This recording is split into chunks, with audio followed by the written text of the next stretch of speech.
घरातून मुलाचे sanitary pad आणतो असे सांगून बाहेर पडलेल्या एका 24 वर्षीय फॅब्रिकेशन काम करणाऱ्या तरुणाचा पनाश अपार्टमेंट परिसरामध्ये रक्तबंबाळ अवस्थेत मृतदेह आढळून आला. सुफियान गुलाम रसूल शेख वय वर्ष 24 राहणार नई जिंदगी असे मृत तरुणाचे नाव आहे. शुक्रवारी रात्री 8च्या सुमारास ही घटना उघडकीस आली. आत्महत्या की घातपात पोलिसांकडून सखोल तपास सुरू असल्याची माहिती पोलिसांनी दिली. मृत सुफियान शेख हा फॅब्रिकेशनचे काम करायचा.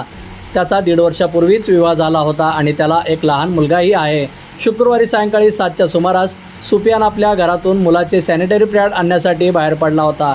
मात्र घरातून निघाल्यानंतर अवघ्या 15 ते 20 मिनिटातच तो पनाश परिसरात पोहोचला.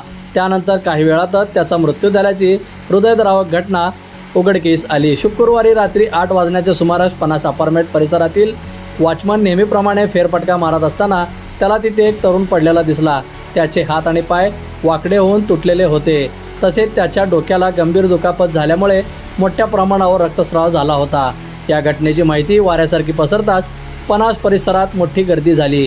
घटनेची माहिती मिळताच विजापूर नाका पोलीस ठाण्याचे वरिष्ठ पोलीस निरीक्षक दादा गायकवाड आणि अंमलदार विलास घुगे हे तात्काळ घटनास्थळी दाखल झाले. खूप वेळ होऊनही सुफियान घरी न आल्याने कुटुंबियांनी त्याला फोन करण्यास सुरुवात केली.